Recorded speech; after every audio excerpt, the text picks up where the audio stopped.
Hi guys, I'm Cameron, and for my professional technical communication project, I will be doing the ASU Student Pavilion and exploring the economic, institutional, educational, ethical, cultural, and demographic dimensions within the Student Pavilion.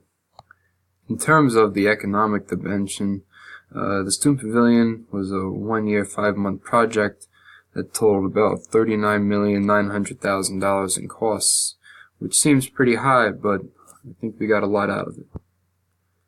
That being said, within the education dimension, the Student Pavilion has a tutoring center. There is a large study space. And in this, the study area, I've studied there a couple of times myself, and it's pretty unique. It's able to promote group studying, which, as you can see by the table there, and there's a couple of those tables located throughout the space. But then it's also very easy to just do individual studying. And like all the tables have have outlets for students to connect their electronic devices. It's very new, it's very innovative, which all kind of falls in line with ASU's mission as a university. And classes are also held within the Student Pavilion as well. There are classrooms located on the 3rd floor, so you'll see students go into class, and then right after class they're going to study. So it's a pretty unique environment for educational purposes.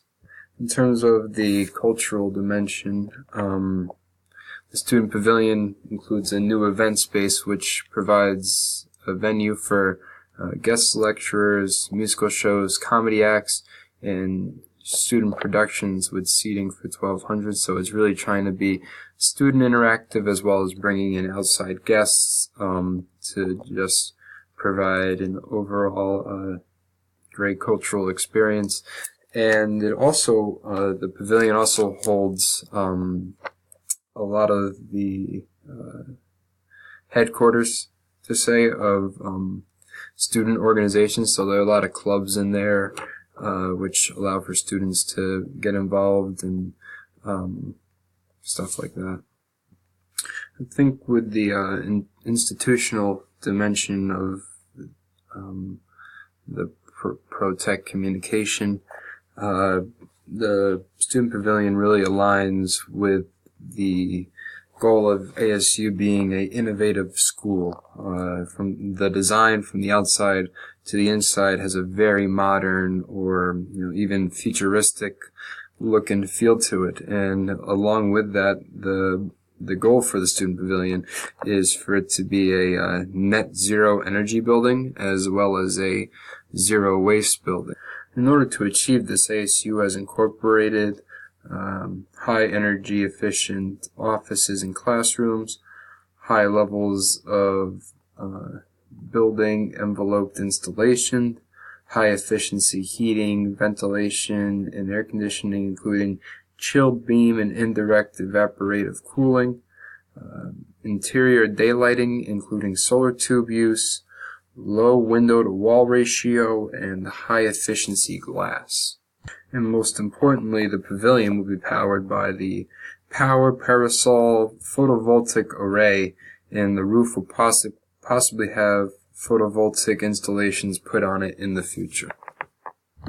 So for the demographic dimension, I say students more because obviously Student Pavilion, it was made for the students. There's the study areas for the students, there's the classrooms for the students, there's the tutoring areas for the students, but then there's also that entire event space section, which that's made to bring in guest lecturers, have musical shows, bring in comedians.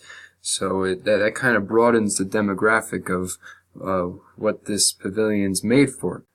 In terms of the ethicality dimension, I would say that this project was a very ethical one undertook by ASU. The project seemed to have been founded on the virtues of learning, entertainment, and innovation, which can be shown through, like the tutoring center, the studying space, and then entertainment through the event space, and then innovation through the fact that it's going to be a zero waste, net zero energy building.